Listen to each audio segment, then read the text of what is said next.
Itong buong video ay nakashot gamit ang DJI Pocket 2. So ito 1080p. Ito naman 2.7K. At ito ay 4K.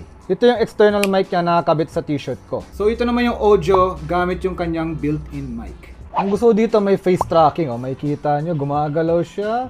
Sumusunod sa bawat galaw ng aking muka. So mic test muna tayo dito sa labas.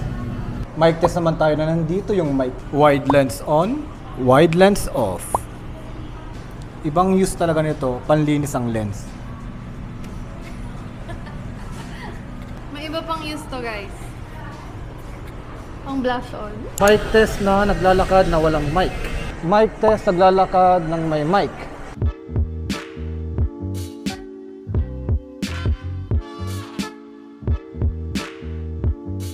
So okay pala eh. Anong problema dito sa DJI Pocket 2 refurbished combo na binili natin? So konting kwento lang. Nabili namin ito nung 11/11. From 24,990, halos 21,300 na lang siya. Yung hindi refurbished combo, nasa around 26,990. Kaya mas pinili namin yung refurbished combo sa 11/11 namin binili kasi sobrang mura na siya. At nakita nyo naman yung performance. Tapos napakaliit pa, hindi ka mahihiyang mag-vlog sa labas, di ba? Tinanong namin yung customer representative ng DJI, ano ba yung pinagkaiba ng refurbished combo? Ang sabi sa amin is galing lang daw to Europe at hindi pa daw ito nagagamit. Kaya ayun, napabili kami, nabudol kami. Ngunit napag-alaman ko at late ko na na-research dahil nagkaroon ng problem, spoiler alert, yung isa sa mga unit na binili namin, itong pala mga refurbished na ito is may hindi talaga nabenta at merong binalik for warranty. So yung DJI ni Jamie, okay, walang problema. Pagdating sa akin, may dalawang defect, minor lang siya pero syempre, nagbayad ka rin ng medyo may kamahalan din ito, you're expecting talaga na maayos yung product na mapupunta sa'yo. Yung problem sa akin itong mic na to, yung kanyang windshield hindi kumakabit. Nagawan lang ng paraan ni Jamimoy Vlogs. So yung magnet, binaliktad lang. Kaya ayun, kumakabit na siya. Okay tayo dyan.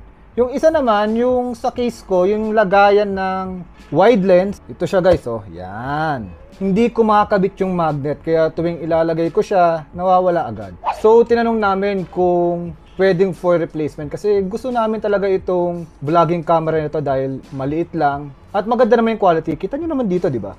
Unfortunately, kailangan namin isa uli yung dalawang unit dahil isa lang yung transaction niya. Ngayon, meron silang customer service kaso napakalayo sa amin eh. Kung mag-grab kami, around 700 pesos, gusto ka na agad sa pamasahe pa lang. Tapos hindi mo pa alam kung kailan ibabalik yung unit mo. Kailangan din namin to sa mga soon travels namin. Kaya huwag mo kalimutan mag-like, share, subscribe kasi gamit na gamit to sa mga travels natin. So overall, okay lang naman ito na bumili ka ng DJI Pocket 2 refurbished combo. Minor lang naman yung naging problem.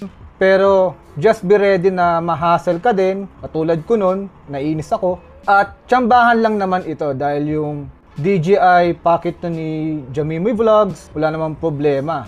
So sa akin lang nagkaroon ng problema talaga. At i-timing nyo sa may mga sale kasi grabe no, from 24,990 parang nasa around 21,300 na lang yung pagkabili namin nito. Sulit na siya guys, lalo kung seseryosohin nyo yung vlogging career nyo at tamang-tama sa mga introvert na katulad ko.